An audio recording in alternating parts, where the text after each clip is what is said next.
The art director's debrief number 4. Was Charlotte Lucas a traitor or a survivor? Hello, and welcome back to the art director's debrief. In our previous analyses, we have explored the art of the first impression and the power of narrative. Today, we confront a question that lies at the very heart of Jane Austen's world, a question that is as relevant now as it was then. What is the true purpose of marriage? Is it a union of kindred spirits, a meeting of minds and hearts, as the romantic ideal suggests, or is it, for many, a pragmatic transaction, a necessary compromise for survival and security? Chapters 21 to 27 force us to look away from the central romance of Elizabeth and Darcy and focus on a far more sobering reality. This reality is embodied in one character and one shocking decision: the engagement of the intelligent, sensible Charlotte Lucas to the utterly ridiculous Mr. Collins. This event serves as the novel's first great philosophical crisis. It fractures a friendship and forces both our heroine and us, the audience, to question our own ideals. Was Charlotte's choice an act of cynical betrayal, or was it a brave, clear-eyed act of survival in a world that offered her no other options? Let us unpack this pragmatic choice and its emotional fallout. The moment Charlotte reveals her engagement to Elizabeth is one of the quietest yet most explosive scenes in the book. There is no shouting, no public drama, only a chilling, widening gulf between two dear friends. Elizabeth's reaction is one of pure, uncomprehending shock. For her, who had just defiantly rejected Mr. Collins on the principle of self-respect, it is almost inconceivable that her closest friend would willingly accept the same fate. To understand the depth of her shock, we must first understand the foundation of their friendship. It was not built on shared romantic dreams, but on a shared intelligence, a mutual appreciation for the absurdities of their small society. Elizabeth saw in Charlotte a fellow sharp observer, a mind that, like her own, could perceive the follies around them. So, in Elizabeth's mind, Charlotte has not just accepted a foolish man, she has sacrificed her very integrity. She has willingly traded her most valuable asset, her intelligence, for a comfortable home and a respectable position. From her idealistic viewpoint, this is a profound act of self-betrayal. She cannot yet grasp the brutal arithmetic that governs the lives of women without fortune. Her disappointment in Charlotte is so palpable because it challenges her own worldview to its core. If her smartest, most sensible friend could make such a compromise, what does that say about the world she lives in? What does it say about the validity of her own romantic ideals?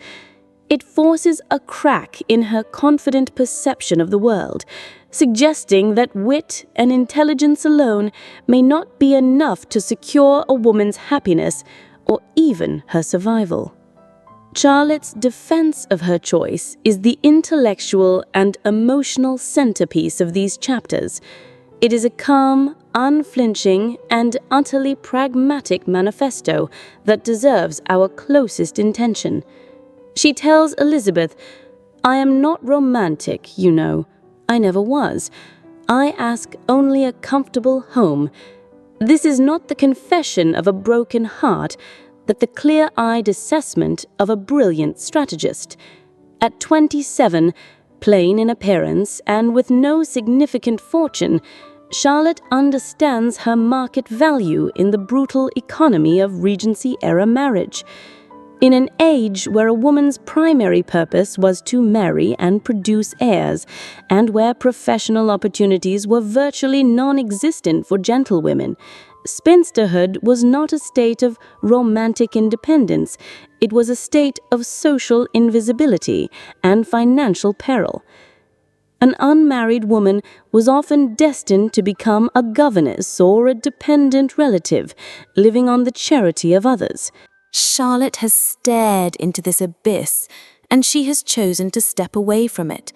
Mr. Collins, for all his absurdity, represents a once-in-a-lifetime opportunity. She is her lottery ticket, as she says, not to wealth, but to security.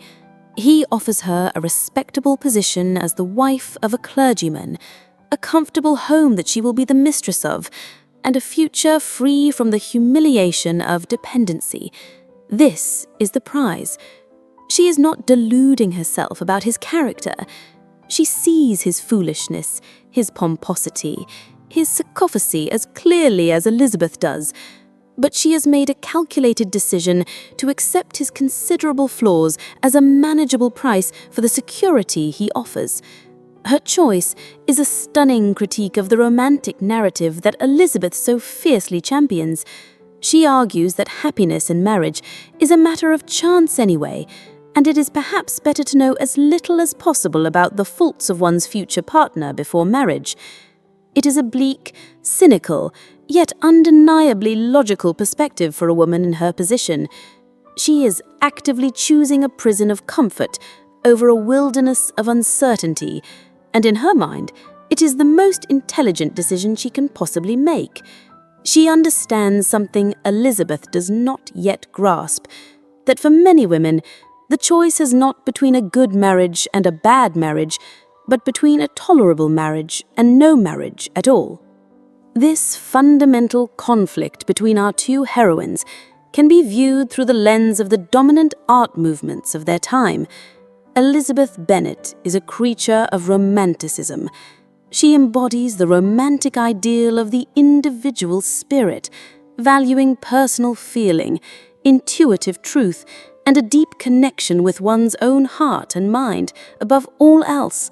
Her worldview is like a painting by J.M.W. Turner or Caspar David Friedrich, full of sublime emotions, dramatic landscapes of feeling, and a belief in the heroic, untamable self.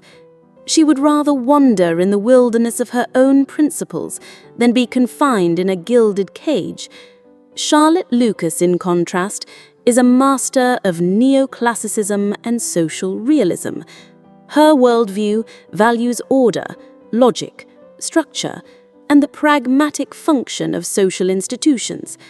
Her ideal life is not a dramatic landscape, but a well-ordered domestic interior, much like a painting by Vermeer or a Dutch Golden Age master. In these paintings, beauty is found not in grand passion, but in the quiet, competent management of a household, in the security of a well-lit room, in the dignity of a clearly defined social role. Charlotte does not seek to conquer the world with her feelings. She seeks to secure her place within it through logic and careful planning. The marriage to Mr. Collins is her masterpiece of social composition, not beautiful in its passion, but perfect in its practicality. Then we have Mr. Wickham, the charming storyteller. In these chapters, we witness his true nature begin to surface. The moment the newly wealthy Miss King arrives in Meryton, Wickham's devoted attentions seamlessly transfer from the penniless Elizabeth to the heiress. This is the crudest, most cynical form of economic pragmatism. If Charlotte's choice was a calculated act of survival, cloaked in social dignity, Wickham's is an act of pure, undisguised opportunism. He serves as a dark mirror to Charlotte, showing the ugliest side of the marriage market, where affection is a commodity to be bought, sold, and traded for the highest bid. Elizabeth, who was so willing to believe Wickham's tragic story, is now forced to confront the cold, hard evidence of his actions. This disillusionment is a crucial step in her education, forcing her to realize that a charming narrative can be as misleading as a proud demeanor. It complicates her worldview and begins the slow, painful process of questioning her own infallible judgment. And so these chapters present us with a profound fork in the road, not just for the characters, but for our own understanding of happiness. Elizabeth stands for one path, the belief that happiness is rooted in mutual respect, intellectual connection, and emotional integrity, even if it means risking spinsterhood and poverty. Her rejection of Mr. Collins is a powerful declaration of this creed. Charlotte represents the other path, the belief that happiness is a practical matter, rooted in security, stability, and the calculated management of one's circumstances. She does not seek a soulmate. She seeks a comfortable home and a respectable position, and she is willing to tolerate a foolish husband as the price of admission. Neither path is presented as definitively right or wrong. Austen, in her brilliance, simply lays them before us, forcing us to ask uncomfortable questions.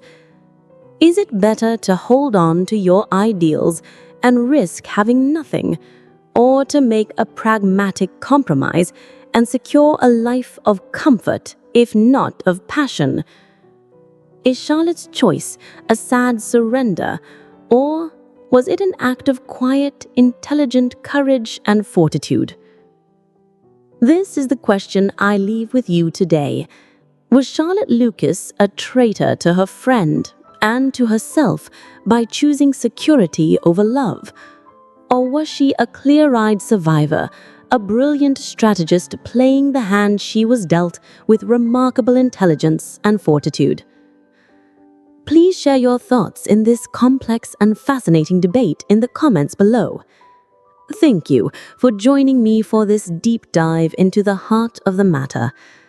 Your like and subscribe to the Emotive Archive are always deeply appreciated.